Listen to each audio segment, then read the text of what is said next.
You can't say you're a leader with high standards if you're tolerating people not showing up to work. When you train people for their whole lives that they can do whatever they want by allowing them to show up late, allowing them to do work, do you really think that they feel like they have to be at a job at any given time? This is our own fault as American citizens for allowing this to creep in. If you never taught anybody that they have to actually go out and hunt and kill to survive, what do you think is going to happen when you tell them they got to go hunt and kill? They're going to say, no, I don't. I'll just eat some of yours. That's your fault. You're a shitty leader. You need to get better.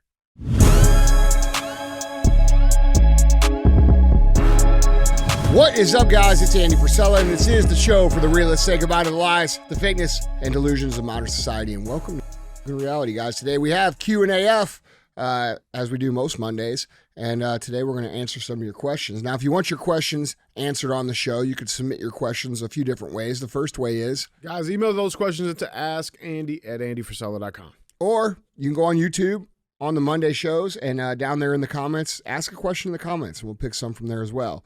Other times you tune in, we're going to have CTI. That's what we're going to have tomorrow, right? Cruise the internet. That's what that means. This is where we put up the news, the headlines, what's going on in the world. We speculate on what's true. We speculate on what we think is not true. And then we talk about how we, the people, are the solution to these problems going on in the world. Other times we have real talk. Real talk is just 5 to 20 minutes of me giving you some real talk. Then we have full length. Full length is where we have a friend step in and we just kind of have a conversation. And then we have 75 hard verses. Now, 75 hard verses is for people who have done the 75 hard program, who have taken their life from a place of discomfort, frustration, lack of control, and basically crossed the chasm into someone who is in charge of their own existence. The 75 hard program is the world's most popular mental recalibration program, and it is available for free at episode 208 in our audio feed. So if you're struggling, if you don't know how to get the momentum going again, if you're figuring out that, things are hard and you need to do something, go check out 75 Hard, because it's not a fitness program. It's not an internet challenge. It's an actual blueprint for how you reprogram all the things in your life to gain control over your environment versus your environment being in control of you. So episode 208 is for free. If you want to buy the book is on my website, andyfrisella.com. It's just called 75 Hard. I do have a new book coming out January 1st. So keep an eye out for that as well. All right. With that being, we do have a fee. The fee is share the show, okay? We put a lot of time, a lot of effort, a lot of money. I'm sharing with you guys 25 years of entrepreneurial experience, and I do it for free. I'm not selling it to you for $997. I'm not out here running a fucking course plan on you guys for shit that I didn't do. I'm actually teaching you the skill set that I've used to build multiple successful companies, very successful companies, and I give it to you for free. So when you get value from that, if you feel so inclined, please share the show. We don't run ads on the show. I don't take money. I fund the show myself because I want to be able to say whatever I want, and I don't want people telling me what I can and can't say. So if you get value from the show, share it. Don't be a hoe. Share the show. All right. So what's up, dude? What's going on? Not much. Yeah. Just ready to answer some questions for some people. What's going on with you? Nothing much, man. We put up our Christmas tree over the weekend. Yeah. That was good. How'd that go? Terrible. Yeah. Yeah. I told Alex, I'm like, let's just do it ourselves, and Ryan wakes up and just sees it. Yeah. Because trying to do it with a little kid, it's difficult. Yeah. Because she makes it very hard. Yeah. But we survived and getting ready for the Christmas spirit, man. Cool. Yeah, we put Christmas lights on our house. First time ever. Yeah. First time I ever did that. It was wild seeing it. I'm like, all right.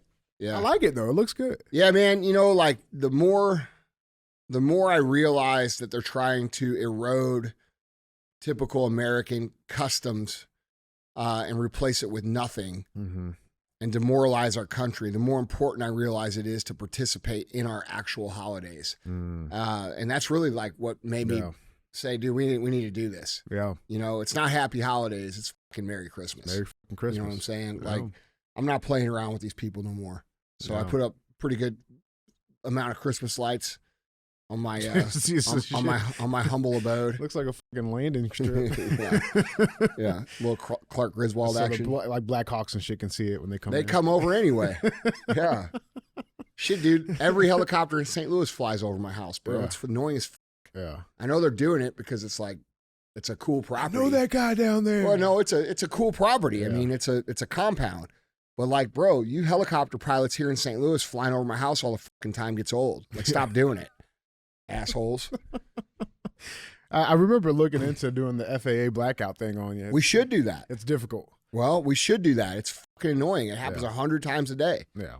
Anyway. Lights look good, though, man. Yeah, they do. Lights look good. So, never mind. What? Nothing, man. I got some good questions for you, though. Let's get into these, guys. Andy, question number 1. Andy, I recently got an email about an ecology meeting in an alphabet club in my daughter's school. She's in 8th grade, and this is what they want to shove down her throat. I want to handle it the right way.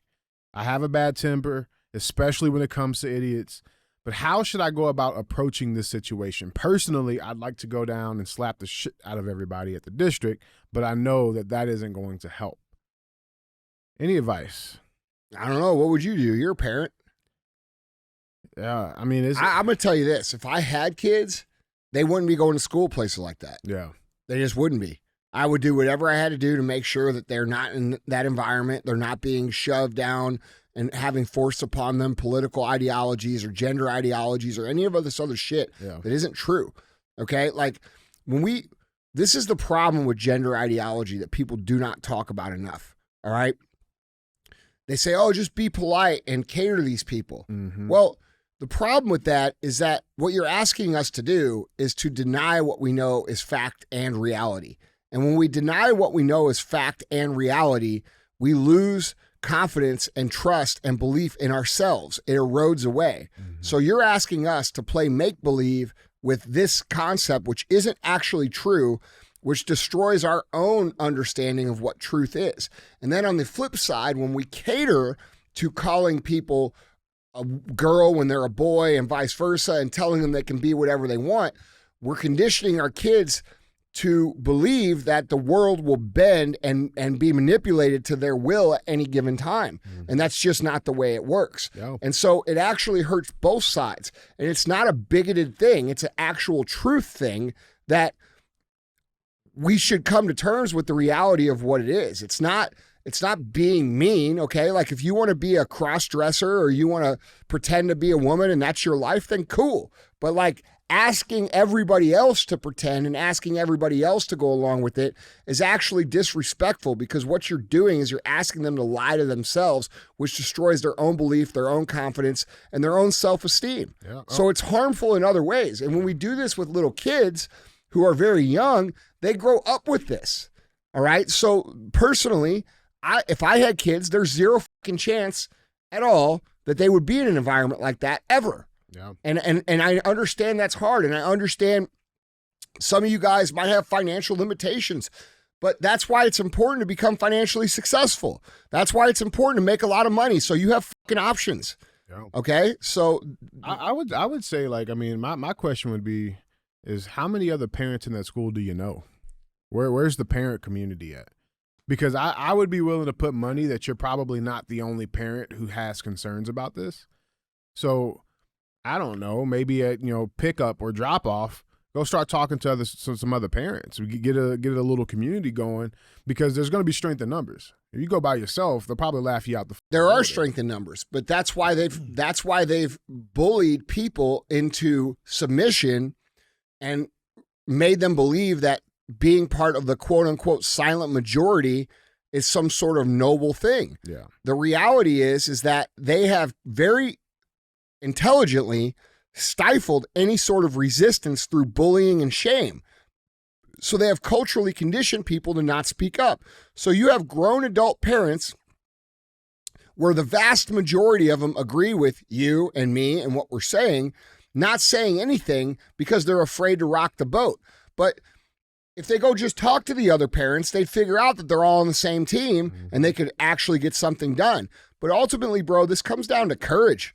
This comes down to not being a fucking bitch. This comes down to standing up and saying, I don't care what you guys think. Call me whatever name you want. Say whatever you want, but I'm not going along with this shit, and neither should you. And we should all work together to do that. That's how you handle those situations. But that takes courage. And right now, there's a lot of people that don't have courage because they've been bullied for the last 10 years. And, you know, how many people do we hear from that say, you know, oh, man, I love the show. I wish I could say that stuff, but I don't want to rock the boat. Bro, if you don't start rocking the boat, there's going to be no boat left to ride in. That's the reality that we have to come to. Reality, man. Yeah.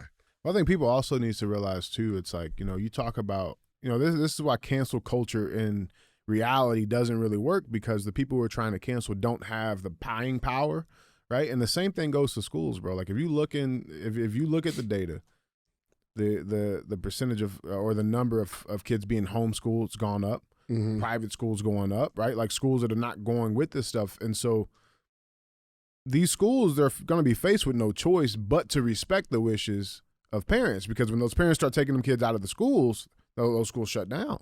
Right. And so, like, I mean, I don't know. I would say get with your parents, man. Like get a community. Maybe, you know, if you're afraid of going in by yourself, try it with 5 other parents. Be afraid of. What are you afraid of? That's what I'm saying. Like, hold on. I'm trying to understand this. What are you afraid of? What are you afraid of? You're afraid of someone who you don't respect, who you disagree with, who you don't want to be, who you don't admire in any way, shape, or form, calling you a name. Right. You're afraid of. That's it. Yes. That's it. Just a name. You're afraid of someone who completely is interfering in your ability to raise your child the way that you want to raise it, and they feel entitled to do so, and you have zero respect for these people and what they do and how they do it, but you're afraid to speak up against them.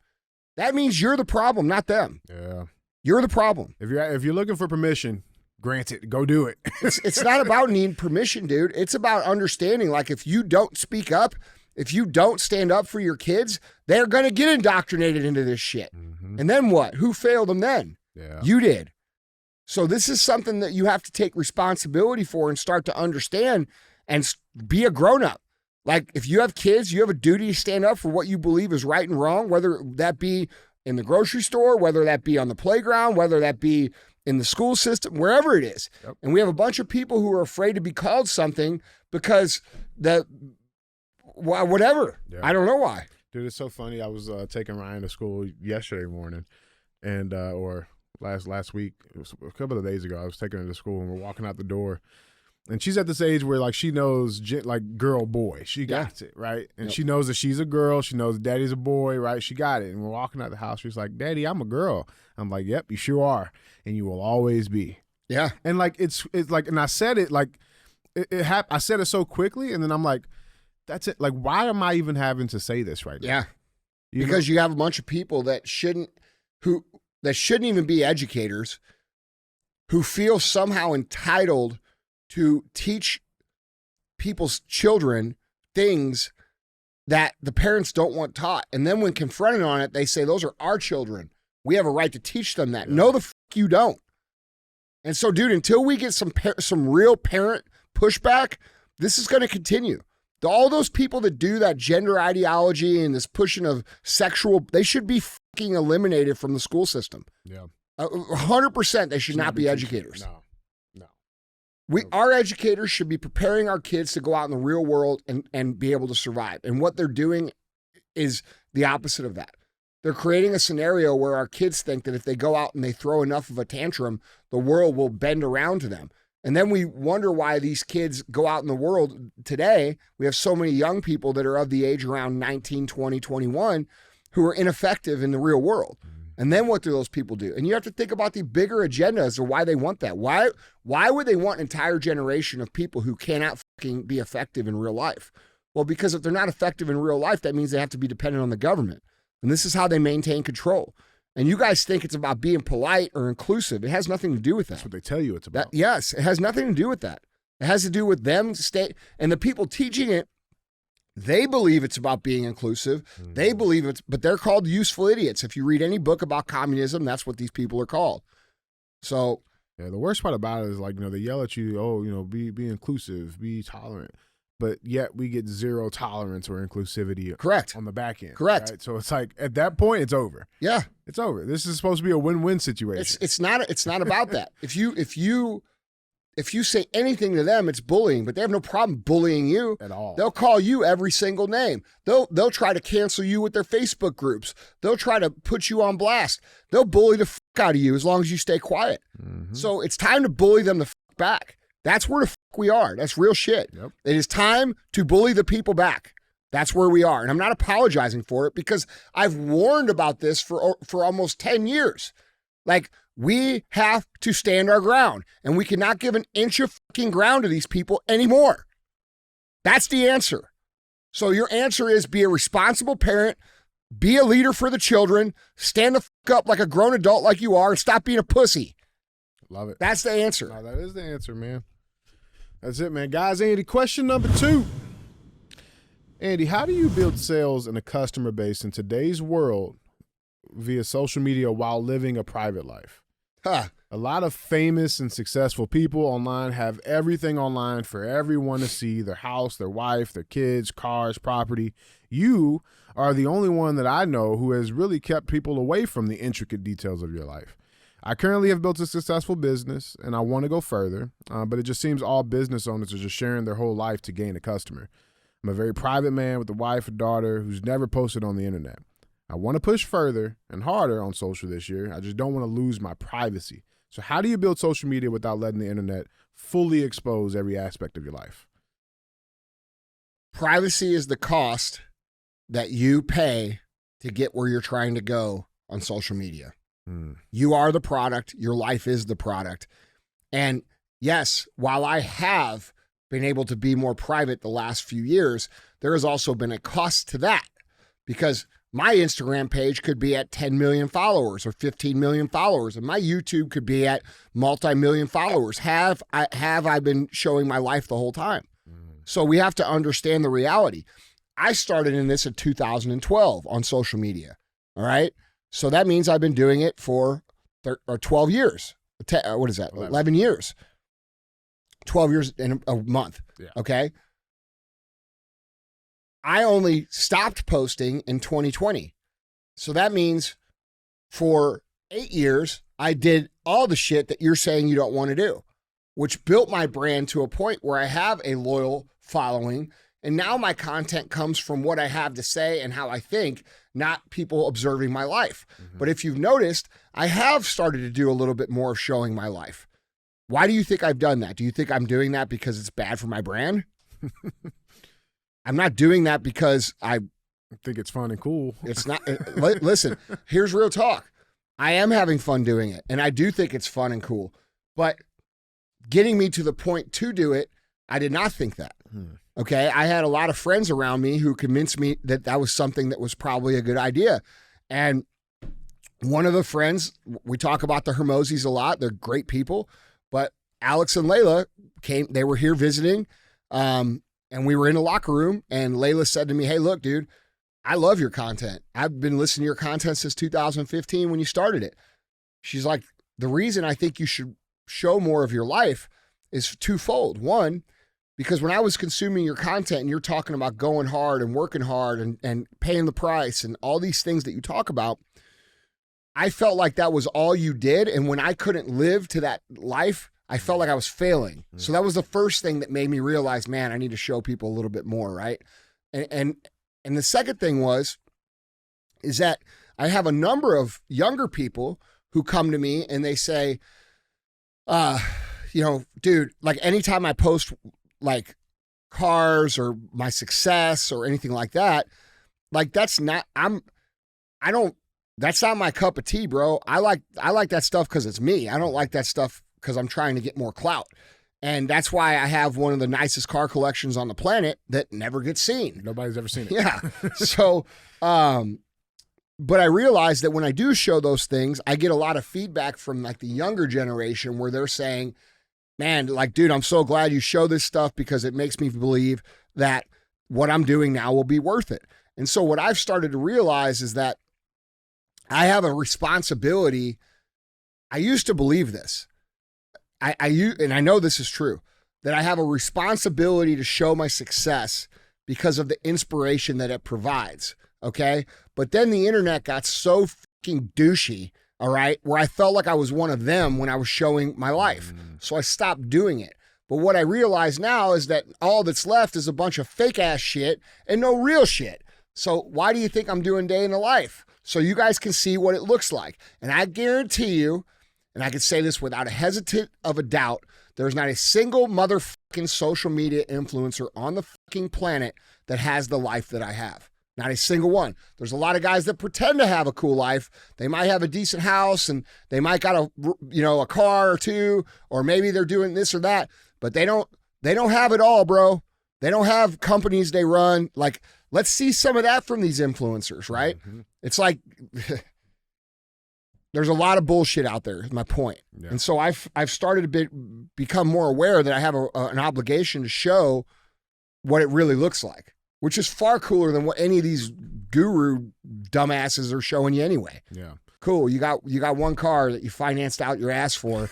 Buy my shit, right? Like, you guys don't even know what real baller shit looks like because none of these motherfuckers that you follow are real ballers. You can't do it. No, that makes sense.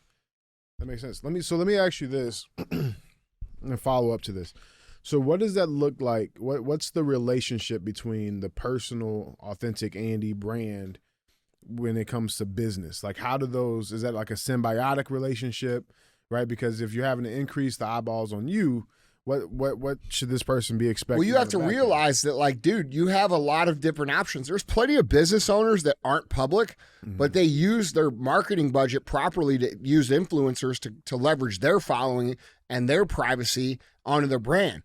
But the reality is if you don't have a big budget and you don't have cash flow, you got to kind of make yourself into that to get leads in the beginning, or you're going to have to come up with a creative way to, figure out how you're going to get business. And there's a number of ways that you can do that. But social media is free and it takes, a little effort, but less effort than what it would take, less money than what it would take for you to go out and try to work with all these influencers.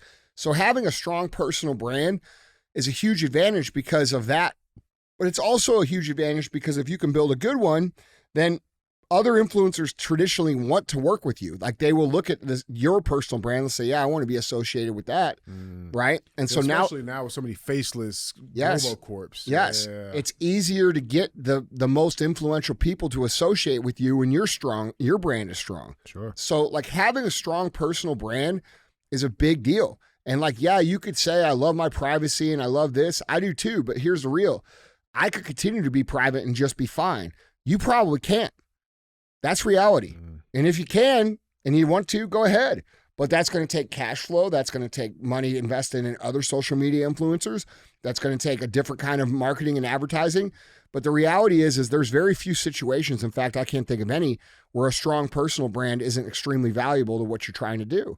So the idea that, I can empathize with that. Like, I don't like showing a lot of my life. Like, I really, like, I would love to, but like, I feel like I get tossed in with all these goobers, right? And they're just not it's just not, like, it makes me feel gross. Yeah. And so I don't do it, but I'm starting to do it in a different way, because I feel obligated and it's actually pretty fun. So I think, another upside to what you're saying is that, like, I think if you actually stepped out and started doing it, you might have some fun, but like, real talk, dude, you haven't even started yet.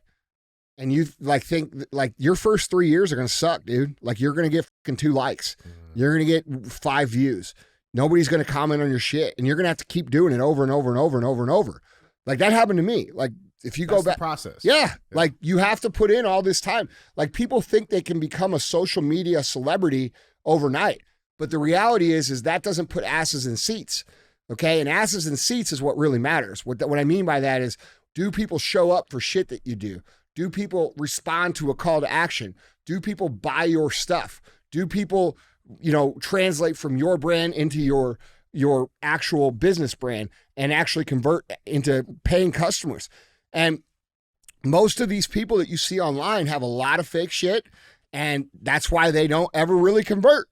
Okay. So there's a big difference. Like, why when I show up to events, there's fucking 7,500, 10,000 people sitting there in a fucking arena? Well, that's because I have a real fucking following that I've invested in for 11 years now. So you can't do it overnight. It's no different than starting a business. It's no different than starting up a company, dude. You have to look at your personal brand as a real brand. And that takes time. It's just going to take time. Yeah, I love that, man. Yeah. I mean, there's a lot of tips and tricks that you can use to do that. You know, you can start making some decent content, and you can shuttle it out to people who also make similar content, and maybe they'll collab with you. Maybe, you know, like, bro, this takes effort. This isn't just as simple as, you know, and we see profile, now I'm famous. Yeah, man. And we see this because there's so much fake shit out there, right? So we see all these people doing all this stuff, and they look real successful on the outside, and these motherfuckers don't have, you know, $2,000 to rub together on the backside. You know what I mean? Yep. So we got to be real. Like, social media, you know, you have to really like look into people to know if they're actually real or not. And you know, this is why I always tell you guys to vet people. This is why I said, you know, like, what companies do they own? Can you buy their products? Do they have employees? How do they live? How long have they been doing it? What's their story? You know, can you be a customer of theirs like everybody else? Can you like evaluate how they do business? Like, you know, like, look into this shit. Like, because there's a lot of people out here that are fucking straight up lying. They're straight up lying about everything they got going on. And they're selling you some fucking bullshit. Yeah. So, you know. I love it. I mean, it's just look, it's like anything else. It takes time. It's hard as fuck. You're going to have to do it every single day, and it's going to have to become a big part of your actual initiative. And the privacy part, that's part of the price.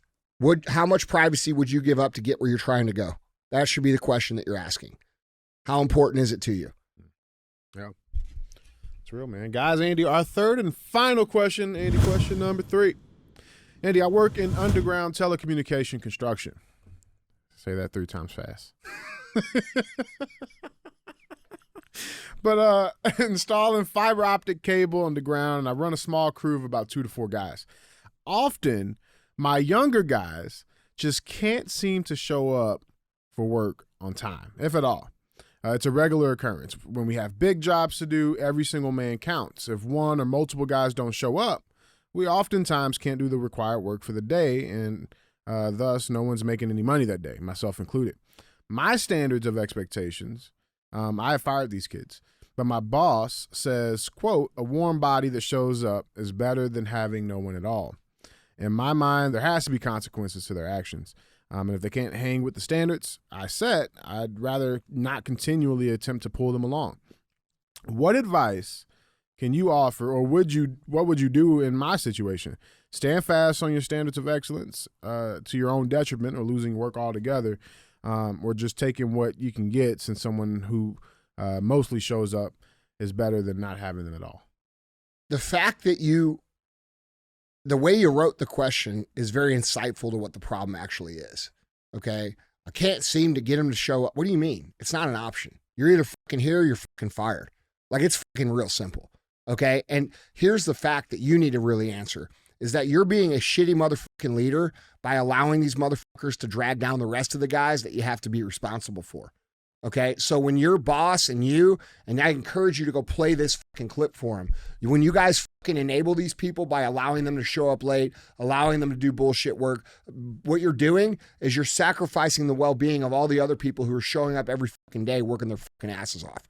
So you have an obligation to the people that you actually care about, who are showing up there, getting their fucking hands dirty, getting in the fucking fight, to do what you have to do to make sure that you have other people show up and do the work. So no, I wouldn't tolerate it. And the fact that you've tolerated it so long has only this is probably going to create a bigger problem for you that you haven't seen yet. The fact is, you've tolerated this. And how long do you think it is before your good guys are going to start realizing that they don't have to show up? Okay? Not long. No, not long. It doesn't take somebody to figure that out. Like, if nothing's going to happen to them, then they don't have to do any work. Okay? So eventually you got to start chopping motherfucking heads off. And this happens in every organization. It happens usually in bursts, okay? Usually there's one person and they got some pretty good reason And then, you know, the peers know that they're full of shit. And then they start coming up with some good reasons. And then all of a sudden it goes from having good reasons to not having reasons. And they're still not showing up. And now instead of one guy, you got 10 guys that are doing this. And guess what you got to do with all of them? Fucking cut them out. It's what has to happen. Because otherwise that culture infects everybody else. And now you got a real problem. All right. So my answer to this question is very simply, stop tolerating. You get what you tolerate. That's what you're going to get. And when you sit here and say, my standards are standards of excellence, no, they fucking aren't, because you're tolerating less than that. This is a you problem. This is not a them problem. This is you. You are sitting here telling me on this show that you are a person of high excellence standards and you care about the people. No, you don't. Because if you did, you wouldn't allow that. You wouldn't fucking allow it even one time. It's not a standard if it's not being hated. And like, dude, real talk, like a lot of you guys need to fucking realize this. You have people in your company right now that are ruining your ability to run your company. And I don't know if you guys looked around, but it's not getting any easier to run companies. It's certainly getting a little more challenging. Okay. So you have these people, and this is the great thing about what's happening in the world right now. There's a lot of bad things, but this is the great thing. There's a lot of companies laying off people who are highly skilled and highly qualified. Who these people are good. They're the good workers who have to be in a position where they don't have a place to work. Okay, so all of your people that you're tolerating that don't do the work, that don't fucking show up, that don't really dig in and go to battle with you guys, you can cut those people right now and find people who will. There's a lot of people out there that are looking to be a part of things that are going to, you know, work. No. So. It's a good opportunity. It's a necessity. And if you don't do it, your whole company's going to crumble. Your whole little, you know, your boss who says, oh, just blah, blah, blah, he's ruining his own shit. He doesn't even know it yet. Yeah. He's just saying that because he don't have to deal with it. Right.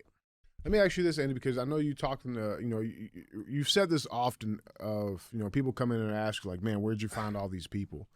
And your response is always, we build them, like we develop these people, right? So, I mean, do you think that this could also be maybe an issue with like their hiring process or the standards that they're setting up front? Or is it, you know, could it also be their investments into these young people, bro? Because, I mean, a lot of young people, I don't know if this, I think this is just a common issue with young people right now. You know, we talk about the school system. This ties back into the first question. Yeah. When you train people for their whole lives that they can do whatever they want, including decide to be a man or a woman at their own whim, do you really think that they feel like they have to be at a job at any given time? Or do you think that the job will just say, hey, it's okay. Yeah. You know, you'll still get the check. Yeah, exactly. So this is what you're dealing with. Yeah. And this is what listen, this is our own fault as American citizens for allowing this shit to creep in. Okay? We allow it. We've allowed it. It's been fucking years and years and years. We've allowed it. And now we're like, well, nobody wants to do shit. Well, no shit. If you never taught anybody that they have to actually go out and hunt and kill to survive, what do you think is going to happen when you tell them they got to go hunt and kill? They're going to say, no, I don't. I'll just eat some of yours. You will. That's what they say. That's what they think. Yeah. And so you have to stop fucking feeding them. That's fuck. Yeah, I love it, man. Like, bro, I don't know what to tell you guys. You guys are fucking hold the line. Say no. Cut them out. Do whatever you got to do. Let them say whatever the fuck they're going to say. You'll continue on going, and they'll go do something else. And they'll do the same thing they're doing to you somewhere else. Better over there than here. You know what I mean? Yeah. Yeah, so, absolutely, man. Yeah, dude. You guys, you know, you can't say you're a leader with high standards if you're tolerating people not showing up to work, and then you say the job can't get done without those two people. So that means that the job can't get done for the other two guys or the other three guys that are there counting on that to feed their fucking families. And you're telling me you think it's the loser's fault? No, that's your fault. That's your fault. You're a shitty leader. You need to get better. I love it, man. I fucking love it, man. Guys, Andy, that was 3. Yep. Go pay the fee.